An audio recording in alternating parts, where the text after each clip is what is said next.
Are you recording? Yeah. Welcome back to Mainville UTV and Outdoors. This is my current wife, Cassandra, and I'm Kyle. We're just testing things out, Cass. This will never make the video. Not a good shot. Ow! My love handles. You're only trying to be funny because the camera's on. I know what you're going for. You want me to do the beep thing? No. Okay. Hey guys, welcome back to Mainville UTV and Outdoors. If you're watching this, we recently hit 10,000 subs. Woo! This is Cass's first intro. Yeah. Cue theater applause.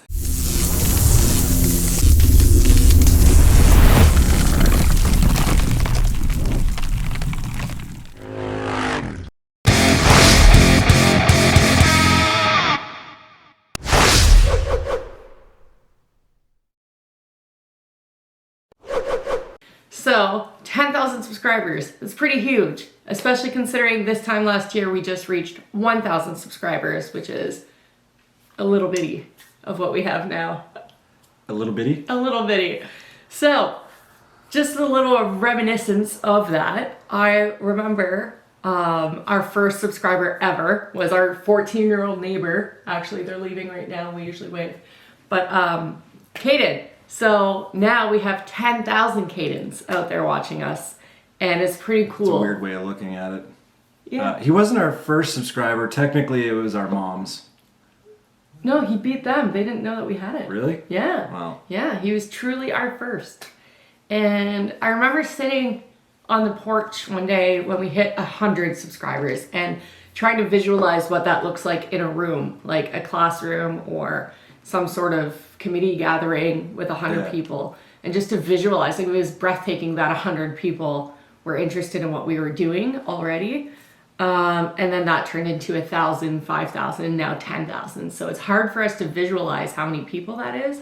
We don't take it for granted. It's so cool to think that that many people are interested in what we're doing, and that's a real number. There's one person for each number. It's not just a number on a screen. So that's really cool to think of, something that we've discussed. So we went from getting our neighbor's kid to subscribe to our moms to subscribe. 7.5 months later, we actually hit 1,000 subscribers. Yeah. Which was way past our goal.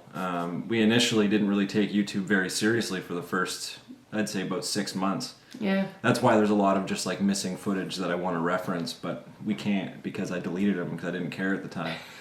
So we hit 1,000 subscribers and we're like, oh, okay, so there might be something to this. And then roughly the same time frame again later, we hit 10,000 subscribers, and that's where we are now. Which is exponential, really. Which is huge. Like, my mom, to hit our 1,000 subscribers on her daily commute to and from work on the bus would, like, not bribe, but she like hound people. She's like a salesperson on the bus, like, subscribe to my daughter's channel. Like, our mothers are so proud.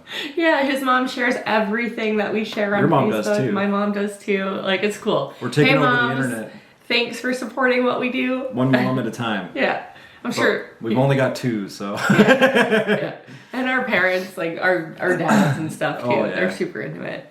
So that's cool. It's interesting to see how crazy and big all of it got. Like, I know 10,000 subscribers on YouTube is still a drop in a bucket, but for us, the fact that 10,000 people thought, like, yeah, I want to see more of this. Yeah. Like, that's crazy cool. And it's not just like cat videos that, interests. We would probably do better if we did cat videos. We definitely would. Yeah, probably. I thought about starting a dog park channel, but no time.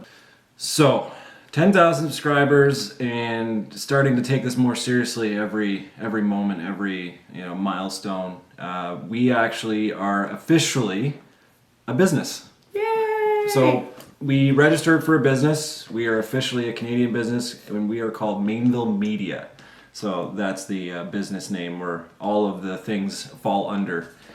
Which is massive, and we're kind of nervous, we're kind of excited, like it's a big mixed bag of things that we're gonna look back on this video a year from now and be like, oh my god, we knew nothing. Yeah, exactly. So there's a lot of pressure right now. So we are a business and we're figuring it all out, and it's all new and it's fresh, so we are officially a media business, and like that's crazy. So we thought it would be a good time to tell you guys because it literally just happened. Like last week. Yeah. So we thought we would pile that in with our 10,000 subscriber video. I'm at work and I get a call from Kyle, and Kyle doesn't usually call me at work a lot. So I'm like, oh, that's weird. Pick it up. Hey, babe. He goes, hey, can you print this paper for me? Yeah. And I'm like, oh, sure. Like, what's it for? And he goes, oh, we have a business now. And I'm like, ha. Yeah. We had discussed it prior. I just didn't know we were I shoot from ready. the hip sometimes. I'm like, oh, how can I be productive today? I have an extra couple of minutes. Click. Yeah, boom. We are a business now, and again, that's exciting because it opens up all of these new avenues that we couldn't do before. So there's just so many little intricate things, but we'll leave that for another day. Because we don't know what we're doing yet. For the most part, that is completely true. If anyone has any experience with sole proprietorship, holla, Yeah. message us. But it's cool. So it's all kind of coming together under this like new. It's just nice that everything's being collected and it's being structured and Packaged. yeah. So all of the background stuff that you guys don't see or really need to know, just because it's not exciting stuff. It's just nice that it's finally all gonna be. That's a cool sound. Just now, it's just this little thing, Mainville Media, its own little entity.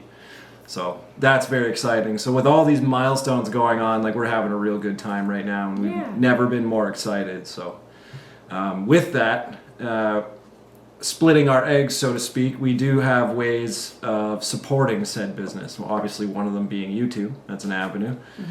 We have some stuff in the works, and we also have, if you guys haven't seen, because we didn't really advertise it too much. We didn't want to like hound you guys and just kind of like shove it in your face. But we do have merchandise now. I say that while I'm wearing a hat, but I actually just wanted to wear a hat because I didn't shower this morning. But we do have Mainville UTV shirts and hats and stickers, which you've seen before. These are all available on dirtylife.ca. He helped us out, and the reason why we're doing it on his website is it allows secure payment. It allows like shipping. We can lower some of the fees, and it's just better for both parties. So like for us to sell and for you guys to buy, you know for sure you're getting the product. It's guaranteed. It's already in the store. It's ready to ship. There's no funny business, and there's no extra hands in the pot. So for any people who want to support us, they're actually supporting us. Like that's pretty important, I feel. Yeah. And we didn't screw around. We wanted to do shirts a long time ago, but we had to get it right because literally our name is on it.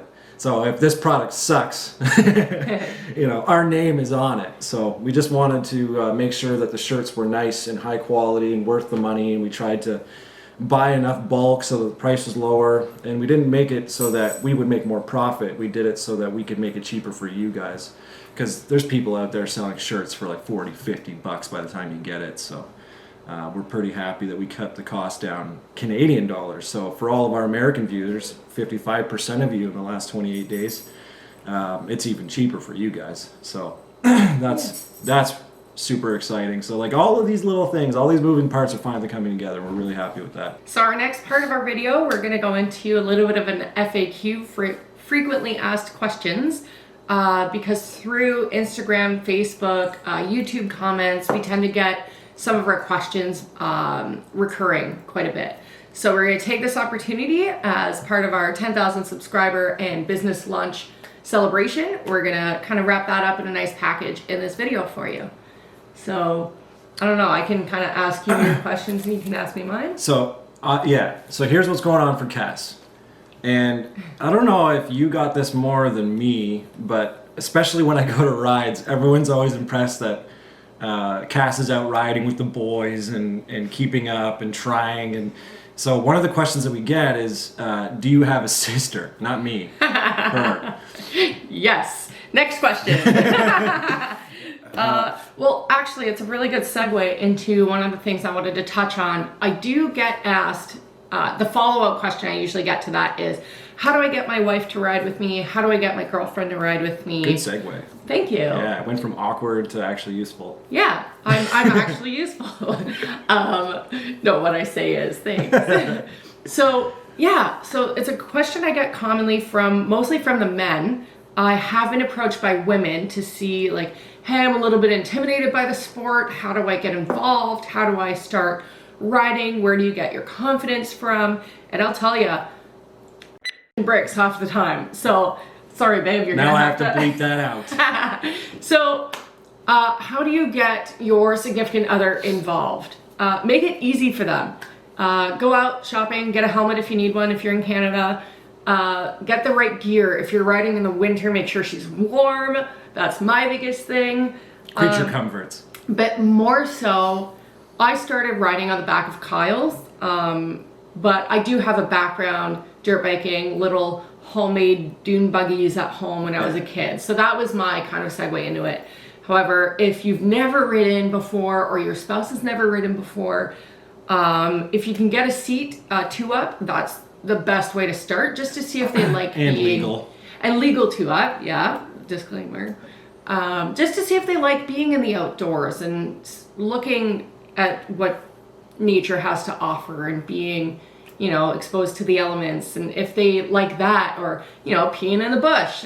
Not a lot of, no, I can't say not a lot of, but some women, You got to check all that's the where they draw the boxes. line. Yeah. So once you kind of realize that it is for them, I would recommend getting a starter bike and really going on your own. And if you jump right into that, start small. Go for rides just with the 2 of you. Go for rides with, you know, smaller groups, a slower pace, and People just work you your way already up know. to it. Yeah. Because when we first started riding with advanced riders, when I first got on my bike, I found it intimidating and I felt like I was trying to keep up. And so just baby steps. And if you're looking for a sense of community in that regard as well, I'll recommend you to one of our Facebook groups that we're not affiliated with, but we've collaborated with in the past. ATV Girls versus Mud. It's a Facebook group. It's a bunch of women that are getting into the sport, or who are, there's from novice to experienced. There's some really kick-ass girls out there. I'm sorry, I can't. There's some really incredible women out there doing some really awesome stuff, and they share it, and it's a really sweet community. But to go to the next question on a technical basis, Kyle, you often get asked about our camera gear. Yes, a lot, especially lately, because a lot of things have changed. So we started off with GoPro 4s. They take, well, there's nothing wrong with that. They take perfectly fine video. The difficulty with them was that they had no image stabilization. So the video was great, but when we would just get rattled on our machines, like it got a little, the viewer would definitely feel that rattle. It was too much. The one perk to switching to, when we first upgraded to 2 more GoPros, but they were GoPro 7s. So the 5 to 8 now is all image stabilized. So that was a really nice thing for grabbing cinematic shots and all these new things, and it kind of took away that motion sickness for the viewer. The downside to that, I guess, is when we're doing something like epic or crazy or awesome, you can't feel it the way the GoPro 4s could. So there's a bit of a, you know, tit for tat there. You'll see me look at my handlebars if we're doing some like technical rock stuff.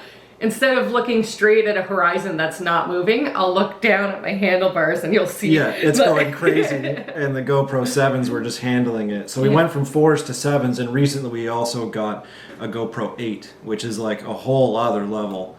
So the GoPro 5 was the first one with image stabilization, and then the GoPro 6 was basically a terrible version of the 5. I wouldn't bother with those if you can. The 7 was where Hypersmooth came out, and it was basically a game changer if you're trying to do nice shots or trail riding or just take away that sickness like I was telling you about.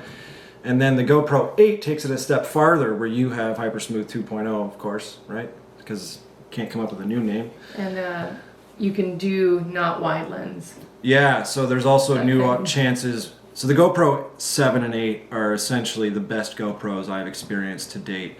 The 7 is definitely your best bang for your buck right now, because the 8's out and the 7 is perfectly fine for doing what you're doing. I always suggest the black version of GoPros. The black editions are the best.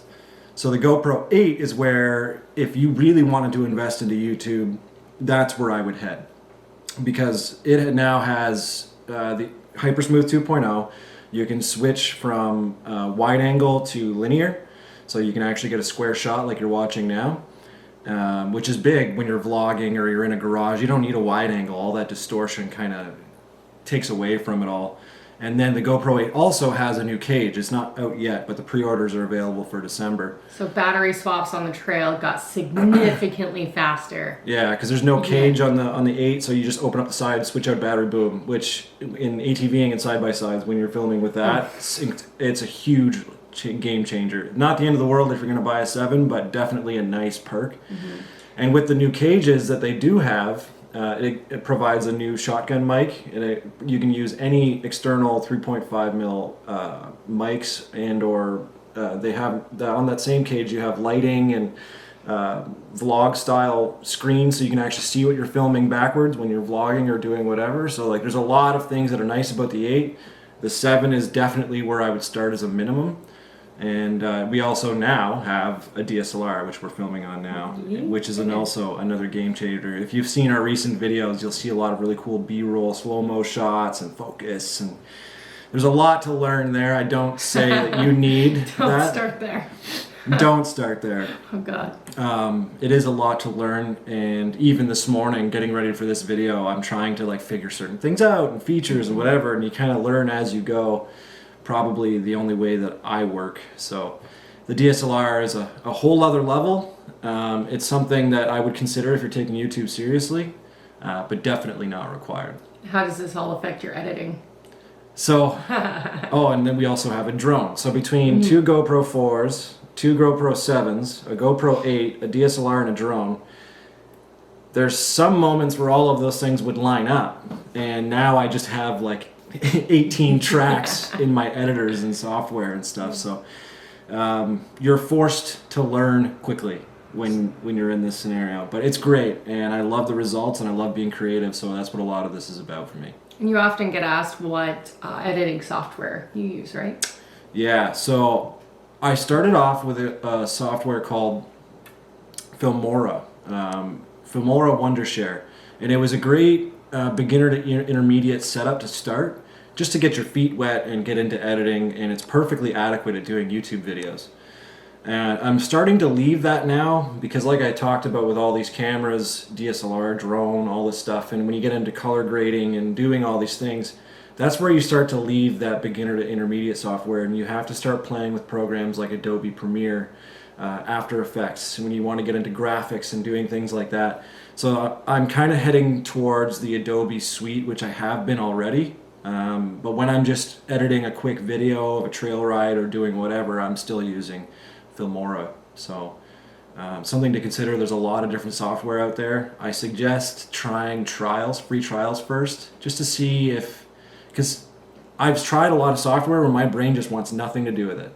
And then some of them are structured in a way to like, oh, you know what, I get this, I can learn this. So more intuitive. You got to get a feel for what works for you and how everything's organized. So I helped him edit about 2 videos in the beginning, and yeah, over to you. Well, it's also gotten to a point where even when I asked her for help, because I do this so much, we have 183. This is the 183rd video. Yeah.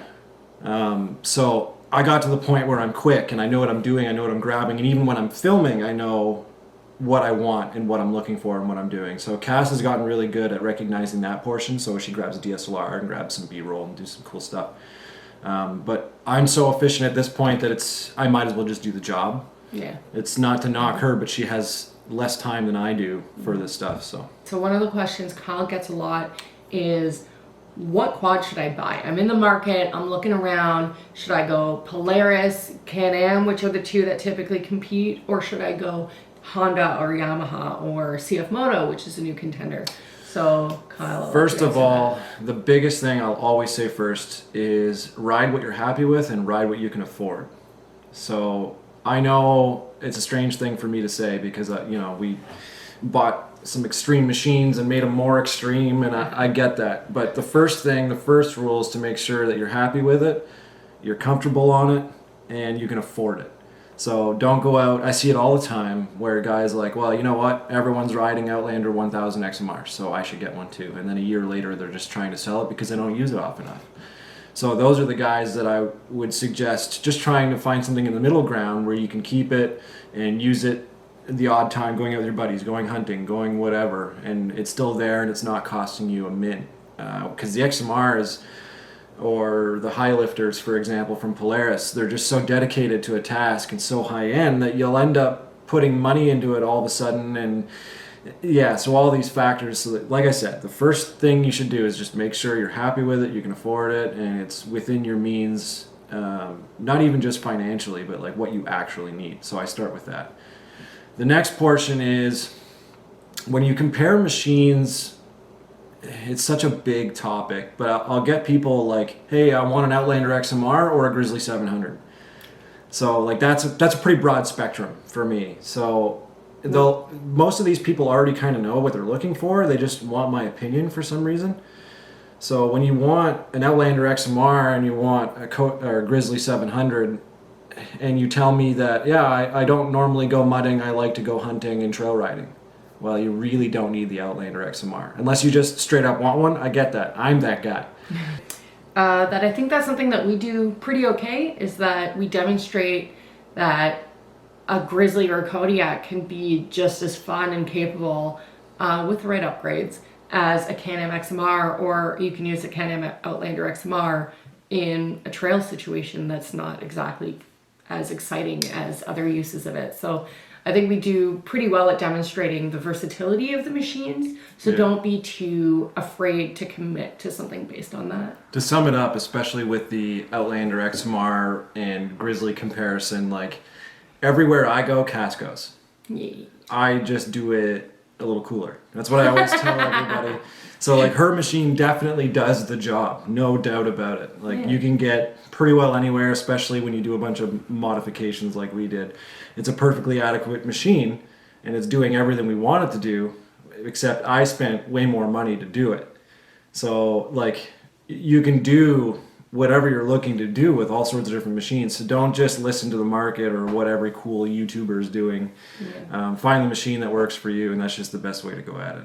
Kodiaks Sit on are it, cool too. be comfortable on it. Make sure you're happy with the payment. Like that's a big thing, right?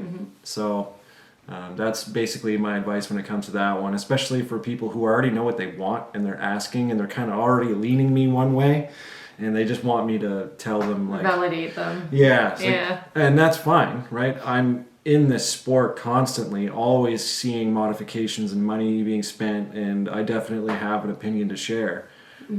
So if you need that little bit of validation on your purchase, then sure, I can help you out with that. Happy to do so. Now, that actually is a perfect segue into the next question. When people do buy a machine, they typically ask, where should I start? What upgrade gives me the most bang for my buck? What's something I should do right out the gate rather than upgrading lights, let's say, or something less practical? So what's the most practical I've touched on this question before, and it sort of changes based on machine. It depends what your question is. Like, hey man, I want to get more power out of my machine. Getting more power, actual horsepower, is very difficult to get out of machines. Unless you're riding like an X3 turbo or something like that. Turbo machines, you can make power for days just on very simple things. What I like to suggest is using your power better. And what that usually comes down to is clutching, maybe a tune, ECU wise or whatever, and tires. So usually those things get more performance out of your machine. So let's say for number's sake you're making 100 horsepower, you want to use that horsepower better. So that's where I would change the mentality a little bit. Like, I want to make more power. Yeah, I get that, but you're going to spend a boatload of cash doing that. The best way to go at it is usually, as a rule of thumb, clutching, tires, and some sort of flash or something like that. Moving RPM limiters or getting rid of them completely, or in clutch engagement, primaries, secondaries, back shifting. Those are the questions you need to be asking. So use your power better versus actually trying to make more power. So that is basically the answer to that question, and that's where I hope people head instead. And to touch on tires a little bit more, like typically your stock tires are jack of all, master of none. Yeah. So that's one of the first things that you can really tailor your machine to the application you're going to be using. So if you're trailing only, like that's fine. You can stay with the stock tires. But if you're looking at rock crawling, mud, water, different things, that's where you can have the most drastic change for not too much. Yeah, so another thing to remember is there's no such thing as a tire that is good at everything. So friends of mine get questions all the time like, hey man, I want a tire that's good at mud and good on the trail and comfortable and doesn't vibrate, but I want to put 50-inch tires underneath my Outlander and I want to...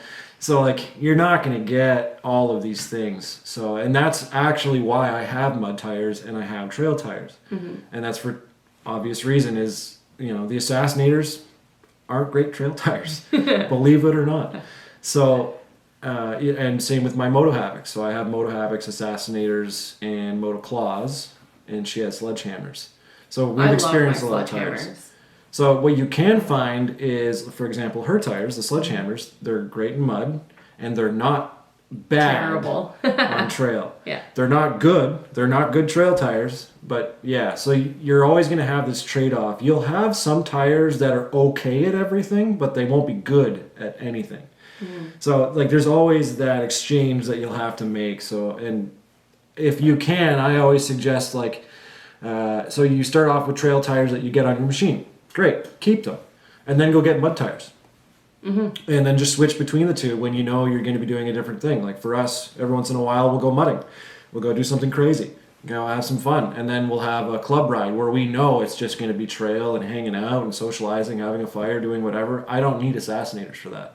I don't need Moto Havocs for that. I don't need 32-inch tall, super sick tires. So that's basically what I think about that is you got to change your way of thinking, I think, sometimes, instead of just following what everyone's saying on a forum or whatever, and figure it out a little bit for yourself. Usually aftermarket dealers or dealerships, you know, if they have something available, try it out. Go get a feel for it. Ask around, see what people think, and look for the people who are okay saying something negative about something. Those are the people you want to listen to, in my opinion.